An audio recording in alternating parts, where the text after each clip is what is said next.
जय श्री राम दोस्तों, आपको अपने चैनल महालक्ष्मी मिश्रा ब्लॉग्स में बहुत बहुत स्वागत है। और आज मैं चौरचन पूजा 2025 में कब है और फिर विधि, कथा और महत्व, इस पे विशेष हर तरह की पहलू पे मैं आपको विस्तार से बताने जा रही हूँ इस ब्लॉग्स में। तो आप लोग अंत तक बने रहिएगा। इस वीडियो को ज़्यादा से ज़्यादा लाइक, शेयर और कमेंट कीजिएगा। जय मिथिला, जय मैथिली। चौरचन पर्व 2025 में यह 26 अगस्त को मनाया जाएगा। इस बार तीज और चौरचन एक ही दिन मनाया जा रहा है। तीज का जो है वह 1:56 तक है। उसके बाद 2 बजे से चतुर्थी तिथि का आरंभ हो रहा है। तो इसमें उदय तिथि का मान नहीं होता है, इसलिए चौरचंदा ये शाम की पूजा है। शाम में सूर्यास्त के बाद ये पूजा किया जाता है, इसलिए 26 अगस्त को ही चौरचन का पूजा मनाया जाएगा। चौरचन पूजा मिथिला क्षेत्र के अद्वितीय पर्वों में से एक है। यह पर्व न केवल धार्मिक दृष्टिकोण से महत्वपूर्ण है, बल्कि यह एक गहन सांस्कृतिक पहचान को भी प्रस्तुत करता है। तो आज के इस वीडियो में चौरचन पूजा के हर पहलू पर मैं चर्चा करूंगी। जाने कि इस पर्व का क्या महत्व है, इसके साथ जुड़ी कथा क्या है और इसे कैसे मनाया जाता है। मिथिला का प्रमुख पर्व जो वर्तमान में बिहार और मिथिला में यह मनाया जाता है, अपने अद्वितीय रीति रिवाजों और त्योहारों के लिए जाना जाता है। यहाँ के लोग अपनी संस्कृति और परंपराओं से गहरा लगाव रखते हैं। इन्हीं पर्वों में से एक चौरचन पूजा, जिसे चौरचंद्र के नाम से भी जाना जाता है। यह पर्व भाद्रपद मास के शुक्ल पक्ष की चतुर्थी तिथि को मनाया जाता है, जो गणेश चतुर्थी के साथ ही आती है। चौरचन पूजा का मुख्य उद्देश्य चंद्रमा की पूजा करना है। मिथिला के लोगों का मानना है कि इस दिन चंद्रमा की पूजा करने से सभी इच्छाएं पूरी होती है और मिथ्या कलंक से बचाव होता है। चौरचन पर्व की पौराणिक मान्यता है।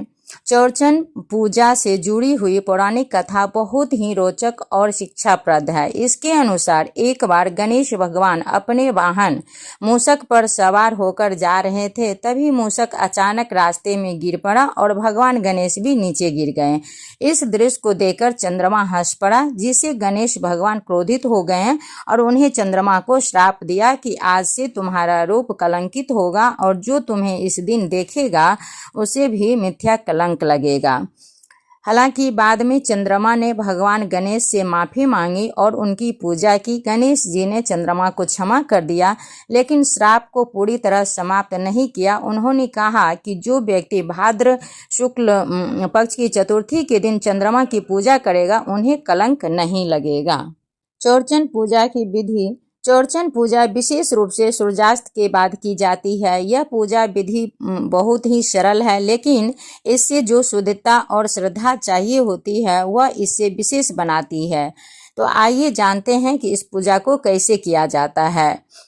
चौरचन पूजा की शुरुआत से पहले कई तैयारी की जाती है। सबसे पहले घर को साफ किया जाता है और पूजा स्थल को शुद्ध किया जाता है। पूजा करने के लिए विशेष सामग्री की आवश्यकता होती है। अर्पण चावल के आटे से बनाया का पत्ता, दही, पकवान में मिठाई, पूरी, ठेकुआ, पिरुकिया, दाल पूरी, खीर इत्यादि बनाया जाता है। सफ़ेद फूल, दिया, अगरबत्ती, चंद्रमा के प्रतीक के लिए एक छोटा दर्पण या चांदी का चंद्राकार प्रतीक होता है। अर्पण से अंगना को सजाना। चौरचन पूजा में अर्पण की एक विशेष भूमिका होती है। पूजा से पहले अंगना या पूजा स्थल को गोबर और गेरू से लिपा जाता है। इसके बाद चावल के आटे से एक गोलाकार अर्पण बनाया जाता है, जो चंद्रमा का प्रतीक होता है। इस अर्पण के बीच में केला का पत्ता रखा जाता है, जिस पर सभी पकवान चढ़ाए जाते हैं। पूजा की विधि। जब सूर्यास्त हो जाए तब पूजा शुरू की जाती है। सबसे पहले चंद्रमा का आवाहन किया जाता है और फिर अर्पण पर रखे पकवानों को चढ़ाया जाता है।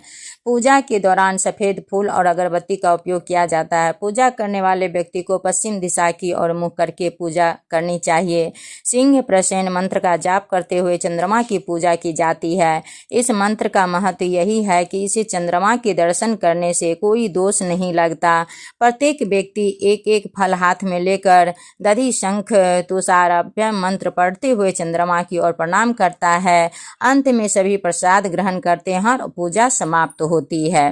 प्रसाद वितरण चौरचन पूजा में चढ़ाए गए प्रसाद का विशेष महत्व होता है। प्रसाद में पकवान जैसे पूरी, ठेकुआ, मलपुआ, बास, फल और अन्य मिठाइयों होती है। प्रसाद को पूजा के बाद सभी सदस्यों में बांटा जाता है।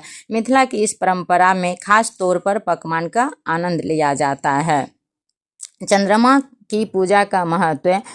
भारत में चंद्रमा को एक देवता के रूप में पूजा किया जाता है। चौरचन पूजा के दौरान चंद्रमा की आराधना विशेष रूप से की जाती है, क्योंकि यह माना जाता है कि चंद्रमा की पूजा से जीवन में सुख, समृद्धि और शांति आती है। मिथिला की इस पूजा में चंद्रमा की दुर्बलता को भी मान्यता दी जाती है, जहां चंद्रमा का दर्शन थोड़े समय के लिए ही होता है। कलंक से बचाव की प्रथा। चौरचन पूजा का सबसे महत्वपूर्ण पहलू यह है कि इस दिन चंद्रमा को देखने से मिथ्या कलंक लग जाता है, इसलिए कोई भी इस पूजा से पहले चंद्रमा को नहीं देखता है और उस दिन धार्मिक ग्रंथों में इसका दर्जा दिया गया है। यह कारण है कि लोग इस दिन विशेष मंत्रों का उच्चारण करते हैं और फल के साथ चंद्रमा का दर्शन करते हैं।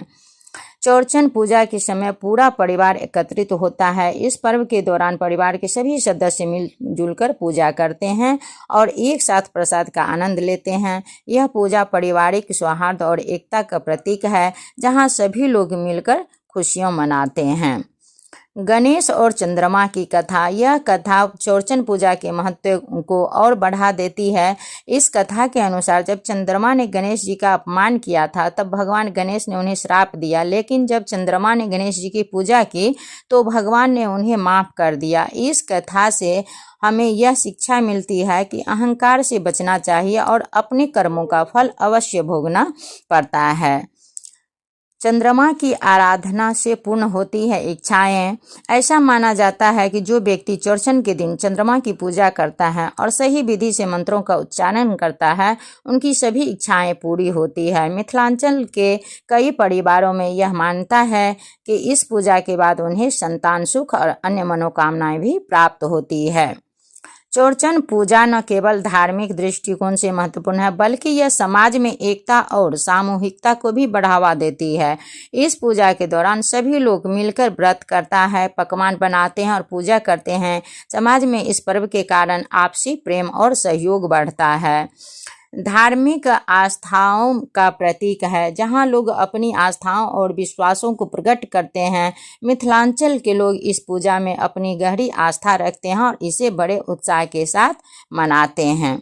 चौरचन पूजा आज के समय में जब लोग आधुनिकता और व्यस्तता में डूबे हुए हैं, चौरचन पूजा में हमें अपनी जड़ों से जुड़ने का एक अवसर प्रदान करती है। यह पर्व हमें याद दिलाता है कि हमारी संस्कृति और परंपराएं कितनी गहरी और महत्वपूर्ण है। चौरचन पूजा के दौरान लोग अपने परिवारों के साथ समय बिताते हैं, पारंपरिक पकवान बनाते हैं और अपने पूर्वजों की शिक्षाओं को मानते हैं। इस पूजा के माध्यम से नई पीढ़ियों को भी अपनी संस्कृति धरोहर को समझने और सम्मान करने का अवसर मिलता है। तो आशा करती हूँ कि आप लोगों को ये जानकारी अच्छी लगी होगी। लाइक, शेयर और कमेंट जरूर कीजिए। फिर मिलती हूँ नेक्स्ट वीडियो में।